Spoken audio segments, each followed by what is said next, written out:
Emmerdale's Celia Daniels J. Griffiths is very territorial when it comes to her property, which is how she's always viewed her adoptive son, Ray Walters Joe Absalom. The two ruthless villains control a criminal operation trading in drug trafficking, exploitation, and modern slavery.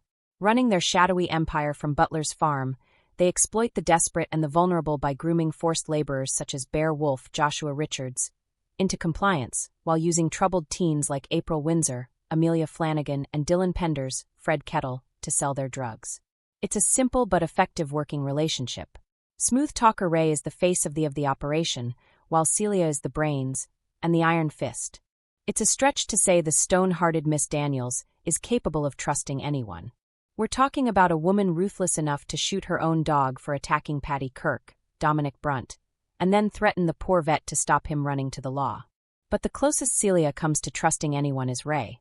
It's not a standard loving mother-slash-son relationship, but she trusts his judgment and trusts him to get the job done. At least she did. Ray may be a ladies' man, but he's never known love, warmth, or affection, least of all from his mother.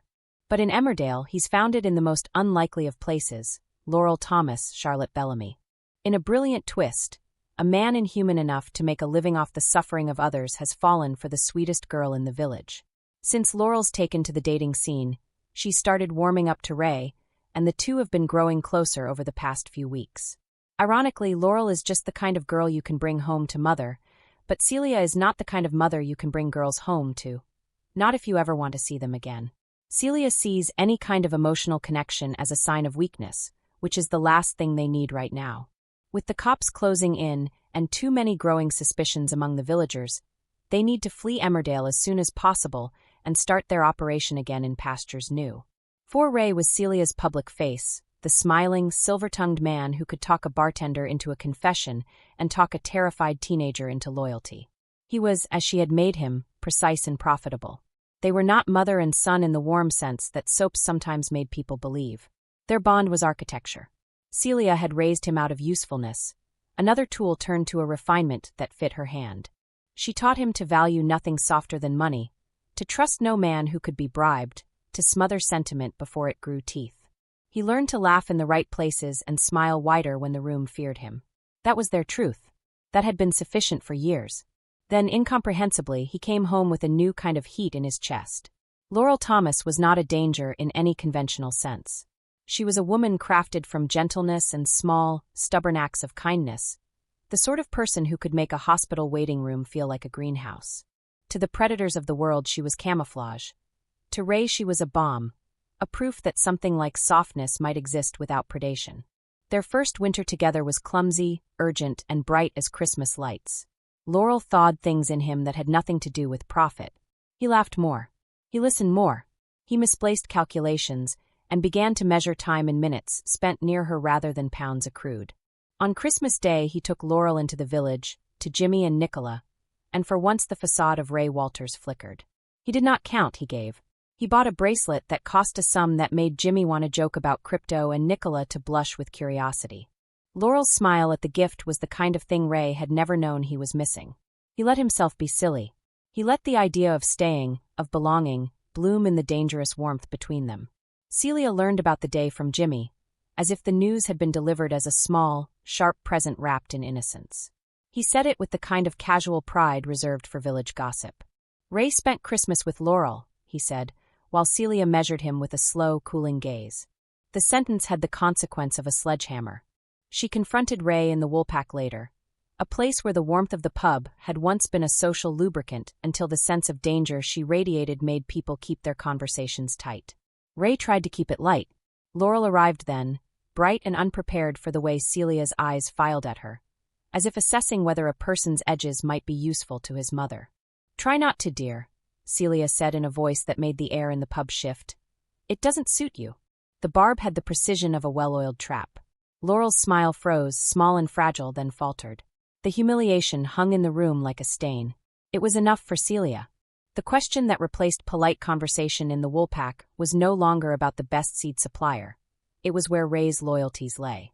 By the time Boxing Day closed its doors and the village had returned to the soft wash of ordinary troubles, Celia's world had already begun to tilt. She did not believe in accidents, and she did not believe in the idea that love could simply exist without being weaponized. Ray's choice threatened to collapse the scaffolding she relied on. If he chose Laurel over the operation, over the family he had been raised into, she would lose what she had spent years building. The farm was not just bricks and beams. It was leverage, wealth, and a language of fear that spoke through the people who worked for them, through the men who would dig a hole in an orchard and bury reputations in the mud. The investigation had been a slow gnaw. A detective here, a questioned neighbor there, an anonymous tip appearing where it was least expected. Recently, Bear Wolf had nearly broken loose of their grip, a tall, flinty man who had been groomed and used until someone had forgotten he was still a person. April and Dylan were thinner shadows of teenagers made small by bad choices. The police were circling, amateur pigeons of truth, trying to find the exact coordinates of the operation. Celia read their movements like weather reports. If trouble came, they would scatter and be able to rebuild elsewhere, like an invasive species migrating. That was the plan. That was what Ray had always known. But plans were for people who knew how to keep them. When Celia noticed the bracelet, it was because she noticed everything. It sat in Ray's bedroom, an elegant line of metal that looked cheap on the sort of wrist that wore danger like cologne. She picked it up, feeling the weight of the gift as if it were a ledger entry. He had left fingerprints on the clasp. She left the bracelet where it was and went to the barn, where men who had seen worse than her face sat with their backs to the world and drank to forget. Her voice was low, and the word she chose to break the silence stopped all of them. Laurel. They had moved people. They had bought silence. They had calloused young hands into tools for trafficking and dealt in a currency few would name. Celia had been precise, never sentimental. Yet when she said Laurel's name, there was an edge that suggested a personal violation. It was not only that her son had chosen softness, it was that he had chosen someone within their radius. That amplified the betrayal. At night, she walked the farm as if she were an inspector of her own heart. The farmhouse windows were dim. The animals calm, the world rehearsed. Still, she could not let the thought of Laurel settle. She had to act before an affection became a plan. Ray had always been pragmatic. He would always choose stability over the fragile warmth of a lover, she had told herself for years. This time she was wrong. Her snap came not as fireworks, but as a cool, surgical decision. She did not raise her voice. She did not scream. She mapped like a general, and her first move was containment. Laurel could not be allowed the freedom to make Ray choose. She would be the lever that forced him into the right calculation. The kidnap plan was ugly in its practicality. Bear Wolf, who had a debt pattern to uphold, was ordered to find a place to keep someone safe temporarily. Dylan and April, pliable for reasons that had nothing to do with virtue, were given tasks that sounded like errands. They did not understand the architecture. They were told it was for protection. They accepted that reasoning because they had accepted worse.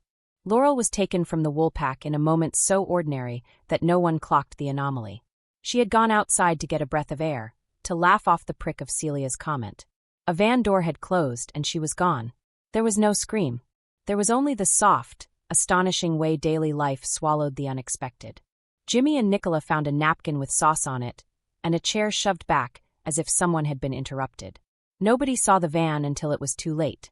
Ray discovered the absence like someone realizing a limb was missing. He went to Laurel's flat and called her number until his throat was raw. The bracelet lay on the table, a mute indictment. When he came to the farm, his steps were sharp and ready. His eyes were asking for an answer Celia would not willingly give. "You took her," he said without preamble. The accusation was small, but it carried the weight of every lie they had ever deemed necessary. Celia's face was a ledger of calm. "She is being kept safe," she said, which was a phrase with no translation. She watched him work through his options, watched the steam rise off the things he used to think quickly. "Safe how?" he asked.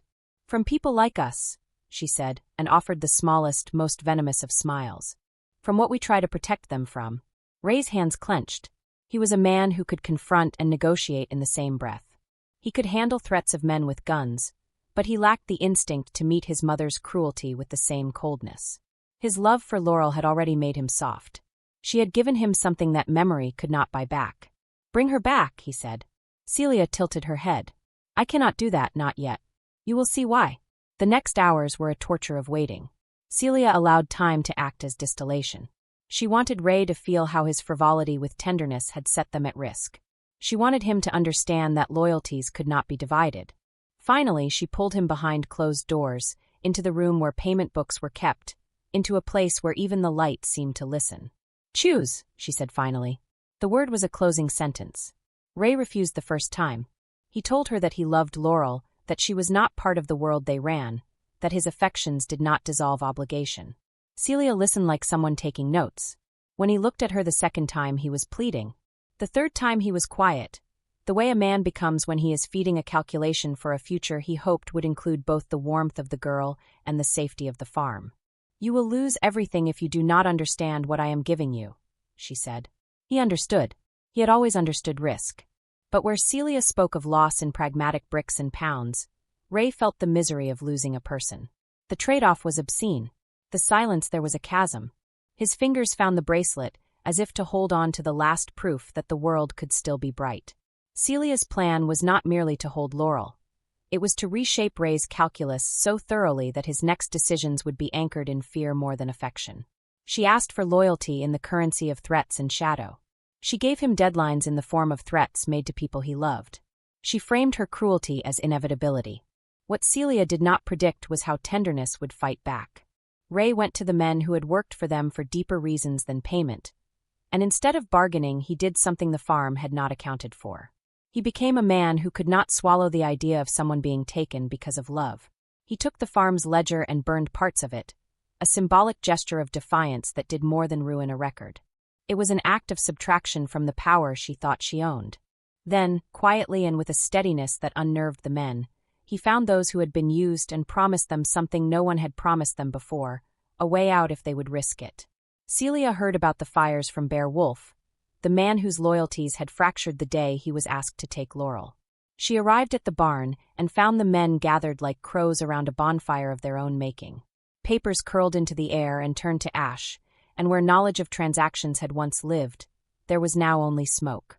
"You will not burn this to nothing," she said, but her voice had no blade. Rage was a muscle she kept honed, but the strange thing about rage is that it becomes the person it is directed at. Ray was not capitulating. He had moved. He had decided he would not live on the terms of someone who would use love as leverage. That was when Celia snapped in a way that had less to do with physical violence and more to do with the way she chose to reinvent punishment. She did not scream. She did not strike. She took control of the narrative by making the consequence public and theatrical. She ordered a gathering, a lesson disguised as arbitration. The villagers were to be shown a version of what happened when someone betrayed the compact that, if unspoken, had kept their world pretend stable. Laurel was brought to the yard in a van. Ray arrived too, not as the polished face the farm used in public, but as a man torn by his own rebellion. The crowd included the people who had once admired Celia for her generosity toward the community, the same people who now widened their eyes when she stepped forward. She stood before them and spoke in a voice that had the softness of a winter morning and the cruelty of frostbite. She told a story of loyalty and betrayal, of a son who had wandered and a mother who had kept the flame alive. She made a spectacle of Laurel, and where spectatorship had been a lifestyle, she sought to make it a sermon. Ray moved to her side and took her hand without ceremony, the way a man might touch scaffolding to steady himself. For an instant Celia thought she had won. For an instant she saw the world rearranging itself into the system she had designed. Then Laurel spoke. She did not beg. She did not plead for pity. She told them, simply and with a voice that was less fragile than the world wanted to imagine, that she loved Ray and that a life in the shadow of cruelty would not make him whole. She said she would leave if Ray wanted to go with her. She refused to be used as a lesson for control. Thanks for watching. Don't forget to like, comment, and subscribe to Emmerdale Echoes.